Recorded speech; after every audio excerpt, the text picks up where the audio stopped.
आगामी मानसून में संभावित बाढ़ के मद्देनजर शनिवार को बेनीपट्टी एसडीएम सारंगपानी पांडे ने विभागीय पदाधिकारियों के साथ पश्चिमी भूभाग के जमींदारी बांध का निरीक्षण किया।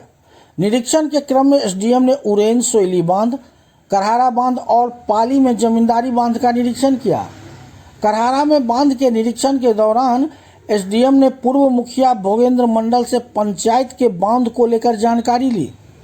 पूर्व मुखिया ने बताया कि विभाग के द्वारा गत 2 माह पूर्व ही टूट पड़े जगहों पर मरम्मत कराई है। कुछ जगहों पर रेनकट और ट्रैक्टर के आवाजाही के कारण बनी होल को फिलहाल मरम्मत की आवश्यकता है, जिस पर एसडीएम ने विभाग के कार्यपालक अभियंता से ऐसे सभी जगहों को खुद देख लेने का निर्देश दिया। पाली में मुखिया प्रतिनिधि रतीश मिश्र ने उत्तरवारी टोल के बांध के संबंध में जानकारी दी। एसडीएम तुरंत वहां पहुंच गए और स्थानीय लोगों से भी जानकारी ली।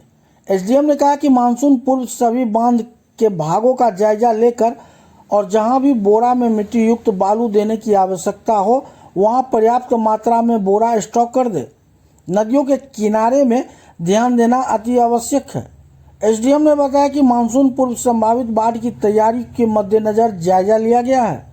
आवश्यकता होने पर अन्य जगहों पर भी जांच की जाएगी। अनुमंडल प्रशासन पूरी तरह से अलर्ट रहेगी। उन्होंने बताया कि रानीपुर मेघवन पंचायत भवन के आगे बांध की मरम्मती हो गई है। इस दौरान बाढ़ नियंत्रण प्रमंडल के कार्यपालक अभियंता उपेंद्र कुमार, सहायक अभियंता विपिन कुमार, रमसी सिंह, जेई राजीव कुमार प्रभाकर और रजनीश कुमार मौजूद रहे। फिलहाल आप सुनिए बांध के जायजा लेने के उपरांत क्या कुछ बता रहे हैं बेनीपट्टी एसडीएम सारंगपानी पांडे। अभी हम लोग की टीम निकली हुई है जमींदारी बांध को देखने के लिए और बाढ़ पूर्व तैयारी से पहले हम लोग सभी तटबंध को देख रहे हैं। अगर कोई भी इसमें सुधार की आवश्यकता है तो उसको हम लोग देख के जल्दी से ठीक करवा लेंगे। कहीं मरम्मत की जरूरत महसूस हुई? हाँ, 1-2 जगह है जिसमें बहुत सारी जगहों पर मरम्मत कर दी गई है। कुछ जगह हैं जिनमें भी काम अभी चल रहा है, वो भी हम लोग शीघ्र पूरा करा लेंगे।